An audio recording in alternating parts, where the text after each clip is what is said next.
আমি আরতি মুখোপাধ্যায়, অবসরপ্রাপ্ত শিক্ষিকা, হাওড়া যোগেশচন্দ্র গার্লস স্কুল, বিষয় রসায়ন।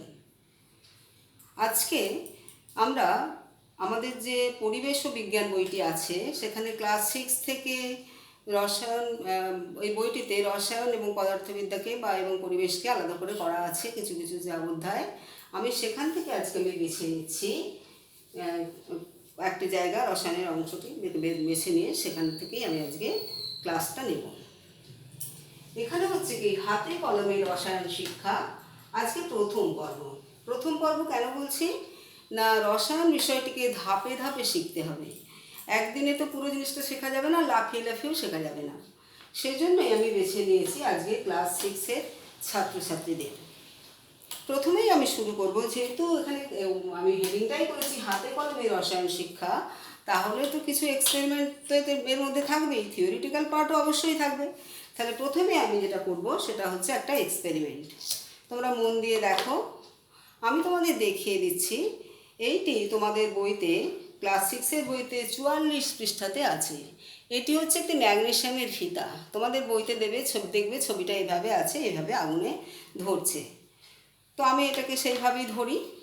আমি এটা হচ্ছে স্পিরিট ল্যাম্প। স্পিরিট ল্যাম্পের শিখায় আমি এই ম্যাগনেসিয়াম ফিতাটিকে আমি ধরছি।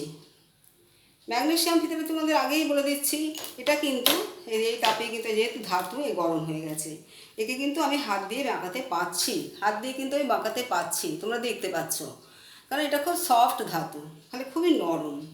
এবার আমি একে বলা হয় রসায়নের যন্ত্রপাতিদের মধ্যে একটি যন্ত্র, যেটা হচ্ছে একে বলে টংস। আমি এইভাবে স্পিরিট ল্যাম্পের শিখায় ম্যাগনেসিয়াম ফিতাটিকে ধরেছি। ভালো করে লক্ষ্য করো, কি দেখতে পাচ্ছ? একটা উজ্জ্বল সাদা শিখায় এই ম্যাগনেসিয়াম রিবন বা ম্যাগনেসিয়াম ফিতাটি জ্বলে উঠল, এবং যাতে পরিণত হলো সেটা ভালো করে লক্ষ্য করো। সেটা হচ্ছে একটি সাদা ছাই। দেখো, একটি সাদা ছাই তৈরি হয়েছে।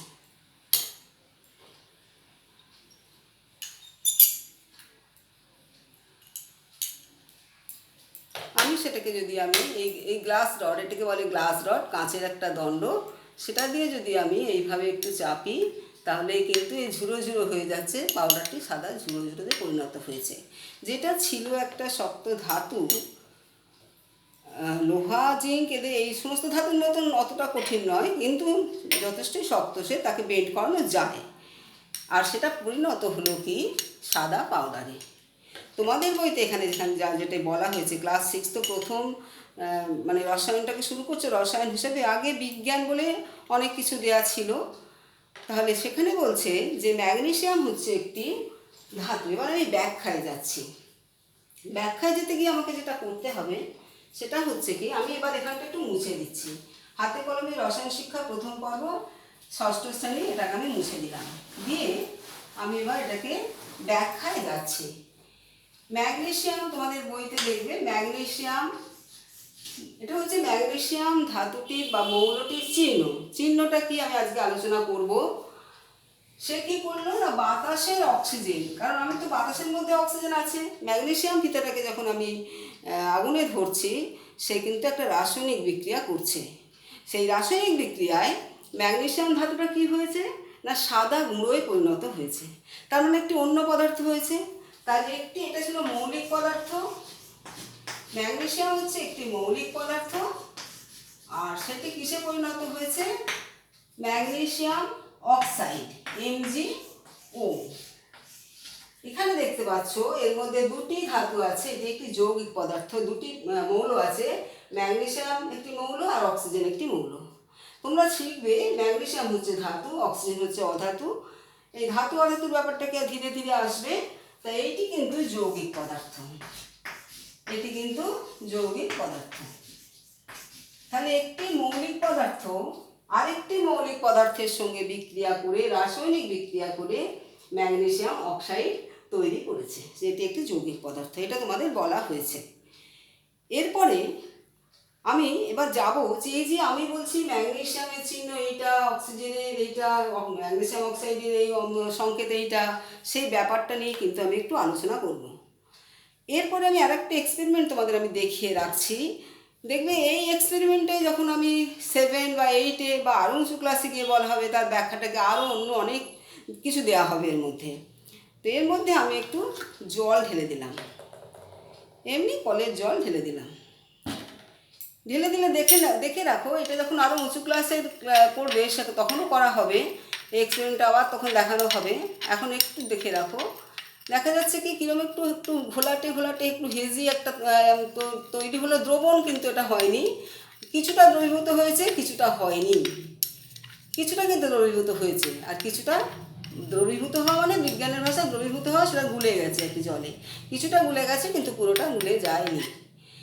এটা যে একটা, এবার জলটা দিতে এখানে ম্যাগনেসিয়াম অক্সাইডের মধ্যে আমি জল দিয়েছি। তাহলে আমি আবার কি করলাম না, ম্যাগনেসিয়াম অক্সাইড যেটা সাদা ছাই ছিল, এটা সাদা ছিল, সাদা গুঁড়ো,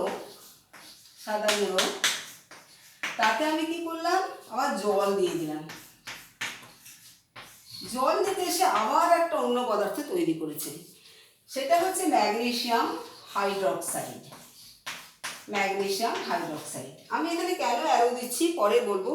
সমান চিহ্ন কখন দিতে পারবো, কখন অ্যারো দিতে পারবো, তার কিন্তু নিয়ম আছে, সেটা আমি তোমাদের বলে দেব। এইবার আমি এখানে একটা পরীক্ষা করে রাখছি, তোমাদের বলছি তোমরা কিন্তু পরবর্তীকালে আর তো কয়েক মাস পরেই তো 6 থেকে 7-এ উঠে পড়বে, দেখবে যে ধীরে ধীরে দেখতে পাবে যে এই এক্সপেরিমেন্ট আমি ক্লাস 6-এ দেখেছি। এবার আমি কি করছি, তার মধ্যে ফেনফথ্যালিন নামে এইগুলোকে বলে নির্দেশক। এই মুহূর্তে তোমরা হয়তো ততটা বুঝবে না। এবার আমি 1 ফোঁটা দিয়ে দিলাম। 1 ফোঁটা দিয়ে দিতে কি হয়ে গেল না, সেটা কিন্তু বেগুনি বর্ণ ধারণ করলো, দেখতে পাচ্ছ, গোলাপি বা বেগুনি এরকম একটা রং তৈরি হলো। মানে এখানে কিন্তু আবার একটা পরিবর্তন হলো, কিছু একটা বুঝিয়ে দিল। এখন আমি এইগুলোকে নিয়ে এবার আলোচনায় যাই। এটা থাকুক, পর তোমাদের আমি আরেকবার দেখিয়ে দেবো জিনিসটা। এইবার আমি কি করতে চাইছি দেখো, এটাকে সরিয়ে রাখি। এইবার আসি ব্যাখ্যায়।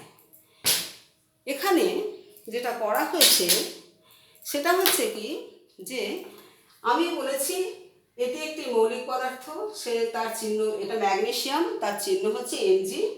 অক্সিজেনের একটি অণু O2 তৈরি হয়েছে MgO।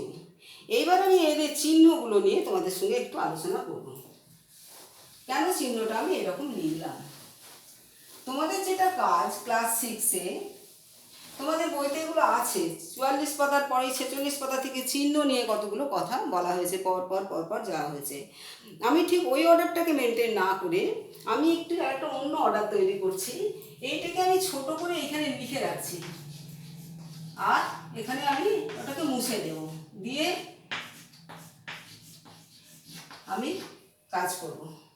আচ্ছা, তার আগে আমি একটা কাজ করি, এটাকে বলে সমীকরণ, তো এটাকে বলছি সমীকরণ। সমীকরণ মানে কি তোমরা দেখেছো না, সমীকরণে কিন্তু সমান চিহ্ন থাকে, সমীকরণে সমান চিহ্ন থাকে। সমান চিহ্ন মানে কি, দুদিকেই সমান। কি সমান না, এদিকে যতগুলো ম্যাগনেসিয়ামের পরমাণু থাকবে, যতগুলো অক্সিজেনের পরমাণু থাকবে, ঠিক ডান দিকে ঠিক ততগুলোই ম্যাগনেসিয়ামের পরমাণু এবং অক্সিজেনের পরমাণু থাকবে। তা এখন কি দেখতে পাচ্ছি, এখানে ম্যাগনেসিয়ামের একটি পরমাণু, ম্যাগনেসিয়াম একটি আছে। অক্সিজেনের পরমাণু কটা আছে, এখানে 2 মানে কি একটা অণুতে দুটো পরমাণু আছে, অক্সিজেন দুটো আছে, এটা মানে হচ্ছে একটা অণুতে দুটো পরমাণু।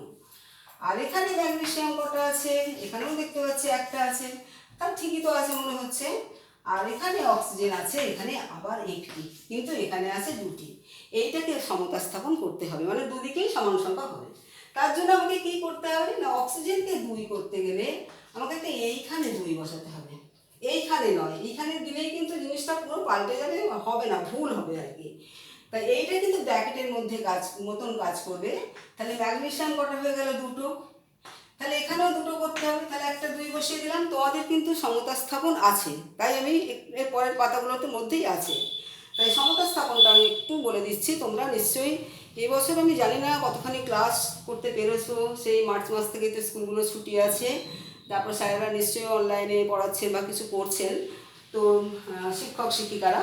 তাহলে এখানে আমি ম্যাগনেসিয়ামকে দুটো হয়েছে বলে দুটো করার জন্য এখানে 2 বসিয়ে দিলাম।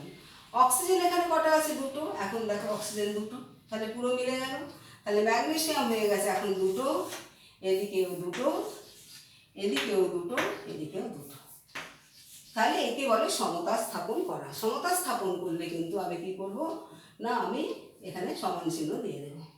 তাহলে এটা একটা সমতা স্থাপনযুক্ত সমীকরণ। যখন আমি সমীকরণ লিখব তখন কিন্তু তোমাদের প্রত্যেকেই এটাকে সমতা স্থাপন করতে হবে, ব্যালেন্স করতে হবে। তাহলে ব্যালেন্স সমীকরণটাই বা সমতা সমীকরণটা আমি এখানে লিখলাম, বাকিটা আমি মুছে দিচ্ছি। এইবার আমি যাই যে এই চিহ্নগুলোকে আমি পেলাম কী করে। তোমাদের বইতে ডিটেলে আছে এটা। এখন আসলে এই ক্লাসটা করার প্রয়োজন হচ্ছে, তোমাদের ক্লাস রীতিমতো হচ্ছে না, যেহেতু এখন যে সংকটের মধ্যে দিয়ে আমরা যাচ্ছি তার মধ্যে ক্লাস করা সম্ভব হচ্ছে না বলেই এইভাবে ক্লাস করতে হচ্ছে। এবার আমি যাচ্ছি, দেখো আমি 1 থেকে 20 পর্যন্ত, কি 1 থেকে 20 তোমরা পরমাণু ক্রমাঙ্ক পড়ে ফেলেছো নিশ্চয়ই ইতিমধ্যে। পরমাণু ক্রমাঙ্ক 1 থেকে আমি হাইড্রোজেন চিহ্ন, আমরা যেহেতু ইংলিশের টার্মগুলোকে ব্যবহার করা হচ্ছে তাই আমি হাইড্রোজেনটাকে ইংরেজি মানে লেটারে লিখছি, হাইড্রোজেন ইংলিশ লেটারে লিখছি হাইড্রোজেন। 2 হচ্ছে কি হিলিয়াম। পর আমি বলছি কি পর এটা পরে বুঝবে তোমরা, কিন্তু এইভাবেই অর্ডারটাকে মাথায় রেখে দেবে, মুখস্থ করবে তো বটেই। হাইড্রোজেন, হিলিয়াম, লিথিয়াম, 20 জন 50 জনের বন্ধু বান্ধবের নাম মনে থাকে, এগুলো পর মনে থাকবে, একটু করলেই হবে। হাইড্রোজেন, হিলিয়াম এইভাবে যাচ্ছি। 3 নম্বর হচ্ছে লিথিয়াম। 4 নম্বর হচ্ছে বেরিলিয়াম, BRYLIUM, বেরিলিয়াম। 5 নম্বর হচ্ছে বোরন। 6 নম্বর হচ্ছে কার্বন, CARBON, কার্বন। 7 নম্বর হচ্ছে নাইট্রোজেন। 8 নম্বর হচ্ছে অক্সিজেন, OXYGEN, অক্সিজেন। 9 নম্বর হচ্ছে ফ্লুরিন, FLUORIN, ফ্লুরিন। 10 নম্বর হচ্ছে নিয়ন। আমি এই 10টা পরে মুছে দিয়ে আমি পরবর্তী 10টাকে লিখব। এই হাইড্রোজেনের চিহ্ন হচ্ছে কি, আমরা যখন রাসায়নিক সমীকরণ লিখব, একটা রাসায়নিক বিক্রিয়া ঘটছে মানে তাকে একটা কিন্তু রাসায়নিক সমীকরণের সাহায্যে প্রকাশ করা যাবে।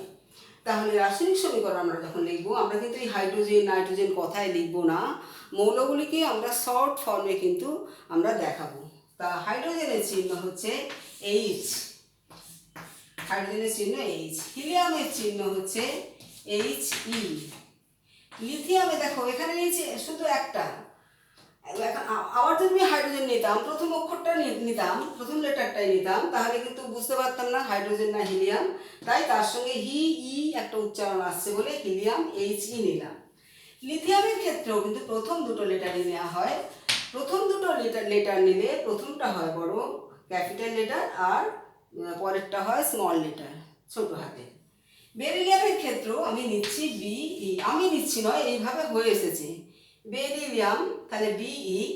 5 নম্বরে যে বোরন বলছি সে কিন্তু শুধু B, শুধু BO নয়, তাহলে B বলেই এখানে কিন্তু B এর সঙ্গে আরেকটা যোগ করতে হয়েছে, বোঝা গেল। কার্বনের ক্ষেত্রে হচ্ছে শুধু C, নাইট্রোজেনের ক্ষেত্রে হচ্ছে শুধু N, অক্সিজেনের ক্ষেত্রে হচ্ছে শুধু O, ফ্লুরিনের ক্ষেত্রে হচ্ছে কেবলমাত্র ফার্স্ট লেটারটা। আবার নিয়নের ক্ষেত্রে হচ্ছে যেহেতু এখানে নাইট্রোজেন N হয়ে গেছে তাই নিয়ন NE, বোঝা গেছে। তাহলে কারোর ক্ষেত্রে আমরা নিচ্ছি ইংরেজি বানানের প্রথম লেটারটি বা প্রথম অক্ষরটি, আর কারোর ক্ষেত্রে নিচ্ছি আমি প্রথমের সঙ্গে দ্বিতীয়, যেখানে কমন হয়ে গেছে, ফার্স্ট লেটারটা অনেকের থাকছে, বোঝা গেল। এরপরে আমি যাচ্ছি পরবর্তী হাইড্রোজেন থেকে, এগুলো তোমরা খাতায় লিখে নিয়ে পরপর পড়ে যাবে। Hydrogen, helium, lithium, beryllium, boron, carbon, nitrogen, oxygen, fluorine, neon. তারপর আমি আসছি সোডিয়াম। তাহলে এগুলো এখনো পর্যন্ত কিন্তু আমি কি করেছি না, ইংরেজি বানানের প্রথম লেটারটিকে নিয়েছি। 11 নম্বর হচ্ছে সোডিয়াম, SODIUM। সোডিয়ামের কিন্তু তাহলে S হওয়া উচিত ছিল, কিন্তু এর ক্ষেত্রে নেওয়া হয়েছে ল্যাটিন নাম, ল্যাটিন ল্যাটিন এগুলো বইতে পাবে, কিন্তু একটু বলে দিচ্ছি। এবারে যেহেতু ক্লাসগুলো তোমাদের ঠিকঠাক হয়তো করা যায়নি, এর ল্যাটিন নাম হচ্ছে নেট্রিয়াম। বইতে পেয়ে যাবে। তাই চিহ্ন হচ্ছে Na, কারণ এন কিন্তু আগে হয়ে গেছে। নাইট্রোজেনের ক্ষেত্রে এন হয়ে গেছে, নিয়নের ক্ষেত্রে এনই হয়ে গেছে। নাইট্রিয়ামে আবার সেই ফার্স্ট লেটার আর তার সঙ্গে সেকেন্ড লেটার, নাইট্রিয়াম। তারপর হচ্ছে ম্যাগনেসিয়াম। এইখানে কিন্তু এম এ নেওয়া হলো ম্যাগনেসিয়াম, তাই এটা হলো এর ল্যাটিন নাম নিলাম না, ইংরেজি লেটারে নিলাম, কিন্তু উচ্চারণে একটা ফার্স্ট লেটারের পর যার উপর উচ্চারণে জোর সেইটা নেওয়া হলো ম্যাগনেসিয়াম, তাই জি। বাকিগুলো তোমরা বইতে পরপর দেখে যাবে, ঠিক এইভাবেই তোমাদের বইতে কিন্তু দেখানো হয়েছে। অ্যালুমিনিয়াম তাহলে কী হবে, এম। সিলিকন বানানগুলো লিখে দেখবে, এসআই, সিলিকন। তারপর হচ্ছে 5 নম্বর হচ্ছে ফসফরাস, পি। সালফার, আবার এখানে এসে ক্লোরিন, CHLO বানানটা কিন্তু এলের ওপর উচ্চারণ হওয়ার জন্য Cl হলো ক্লোরিন। আর্গন, আর্গন উচ্চারণে আসছে। এই পটাশিয়ামের ক্ষেত্রে আবার ল্যাটিন নাম নেওয়া হলো ক্যালিয়াম, KALIUM, ওই তার কেটা নেওয়া হলো ক্যালিয়াম। আর ক্যালসিয়ামের নেওয়া হলো Ca। এই হচ্ছে চিহ্ন। এগুলোকে 1 থেকে 20 পর্যন্ত তোমরা একটা কাজ করবে, তোমরা কিন্তু পরপর করে যাবে। তাহলে তোমাদের প্রথম কাজটা আমি যেটা দিলাম, যে 1 থেকে 20 পর্যন্ত মৌলগুলো চিহ্নগুলোকে পরপর মানে এইভাবে ইংরেজি শব্দ লিখে ল্যাটিন শব্দ লিখে করে যাবে। আর তারপর হচ্ছে কি, তোমাদের একটা সমীকরণ লিখলে, তাহলে ম্যাগনেসিয়াম আমি এইখানে দেখতে পেলাম Mg, বাতাসের অক্সিজেনের সঙ্গে বিক্রিয়া করেছে O2, তৈরি হয়েছে MgO। তারপর ব্যালেন্স করা হয়েছিল, কী করা হয়েছিল, অক্সিজেনকে 2 করতে গিয়ে 2 করা হয়েছিল, আর ম্যাগনেসিয়ামকে 2 করতে গিয়ে এখানে 2 করা হয়েছিল। তাই এটাকে বলা হচ্ছে সমতা স্থাপনযুক্ত সমীকরণ। তার সঙ্গে তোমরা এইটা করবে, ধীরে ধীরে এখানে ধাতু আসবে, অধাতু আসবে, এগুলো আসবে। এরপরে আমি যাচ্ছি, এর পরের ভিডিওতে গিয়ে আমি তোমাদের অন্য